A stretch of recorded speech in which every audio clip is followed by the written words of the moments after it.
안녕하십니까. 세상 읽어주는 남자 이상훈입니다. 오늘은 팹리스들이 칩을 설계하는 데 필요한 설계 자동화 소프트웨어를 제공하는 EDA 업체에 대해서 한 말씀 드리겠습니다. 이 주제를 선택한 이유가 있는데요. 바로 닉게이 기사 때문입니다. 닉게이는 중국이 최고의 EDA 업체로부터 베테랑들을 영입해서 미국의 시장 장악력을 약화시키기 위해 애쓰고 있다고 보도했습니다. 이 중국에서 최근 EDA 분야 스타트업 3개가 새로 생겼는데 모두 미국 EDA 업체에서 잔뼈가 굵은 전문가들을 스카우트해서 만든 업체라는 공통점이 있다는 것입니다. 사실 EDA와 같은 분야는 소수 몇몇 업체의 시장 장악력이 워낙 확고해서 신규로 이 시장에 진출하는 업체가 없는 분야로 꼽힙니다. 힘들게 들어가 봐야 먹을 게 없기 때문인데요. 그런데 지금 중국에서는 EDA 분야 스타트업이 생기고 있습니다. 시장 경쟁 관점에서 보면 이건 분명 예외적인 일이지만 반도체 굴기를 천명한 중국 입장에서 생각해보면 어쩔 수 없는 선택과 같은 측면이 있습니다. 미국의 노골적 규제로 중국은 글로벌 반도체 생태계에서 점점 배제되고 있습니다. 중국으로서는 어떻게든 자신만의 생태계를 읽어나가야 하는 실정입니다.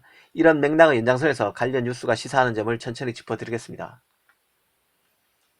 일단 EDA 업체가 무엇인지부터 간단히 살펴보겠습니다. 이 대표적인 EDA 업체로는 시놉시스, 케이던스 등이 있습니다. 이 파운드리 기사에서 자주 볼 수 있는 업체들인데요.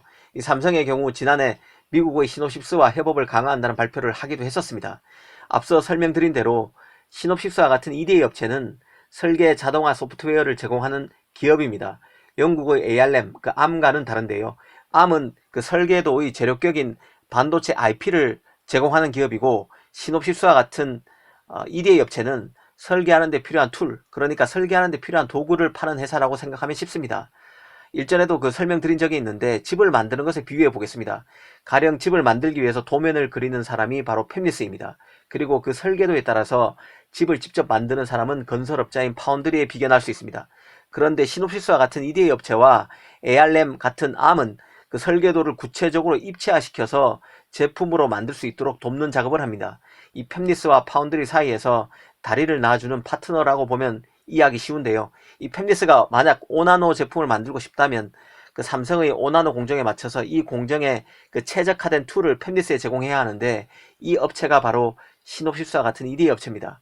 이 팹리스 입장에서는 파운드리와 일하기 쉽도록 시놉시스와 같은 EDA 업체로부터 설계 툴을 제공받고, ARM, ARM으로부터는 반도체 IP를 받아서 5나노 설계도를 만들 수 있게 됩니다. 시놉시스, 케이던스와 같은 EDA 툴이 없다면 팹리스로서는 자기들이 쓰기 위해 ARM에 수수료를 내고 받아온 IP를 활용해서 설계도를 만들기가 사실상 불가능해집니다. 그래서 하이실리콘, 애플, 퀄컴, 삼성, 엔비디아, AMD와 같은 팹리스들은 시놉시스와 같은 EDA 업체 의존율이 절대적인데요. 그래서 이 소프트웨어 업체들이 중요한 것입니다. 이 문제는 EDA 업체들이 모두 미국의 강력한 영향력 아래에 있다는 점에 있습니다. EDA 1위 업체 시놉시스, 2위 업체 케이던스는 모두 미국 업체입니다. 3위 업체는 독일 지멘스의 자회사인 멘토 그래픽인데요. 이 업체도 원천 기술은 모두 미국의 것을 쓰고 있습니다. 그러니까 1등부터 3등까지 거의 시장 전체를 장악하고 있는 EDA 업체가 사실상 미국 업체거나 미국 원천 기술을 쓰고 있다는 뜻입니다. 그러다 보니 미국 정부로서는 중국 반도체 기업들이 미국 반도체 장비를 뺀 생산 라인을 구축하더라도 시놉시스 등 EDA 업체를 지렛대로 한 규제를 강화하기만 하면 곧바로 중국 팹리스들이 설계 자체를 할 수 없게 됩니다. 어렵사리 구축한 반도체 제조 라인이 무용지물이 된다는 뜻입니다. 칩의 설계도를 만들 수 없는데 제조 라인 구축은 아무런 의미가 없겠죠. 이런 배경을 안다면 중국의 시놉시스, 케이던스로부터 인재를 영입해서 스타트업을 시작하는 이유를 이해할 수 있게 됩니다. 사실 중국도 자체 EDA 업체가 있긴 있습니다. 지난 2009년 설립된 국영 엠페리언 소프트웨어, 그리고 2002년 베이징에 본사를 둔 셀릭스 소프트 등이 그런 업체들인데요. 하지만 시놉시스와 케이던스와는 제품력 격차가 너무 큽니다. 그래서 이번에 중국이 시놉시스 등으로부터 인재를 대거 영입해서 스타트업 창업에 나섰다고 볼 수 있습니다.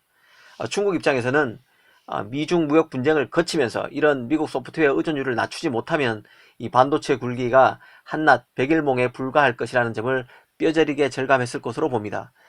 그런데 이번에 영입했다는 사람들 몇몇을 보면 거의 전부가 중국계 미국인입니다.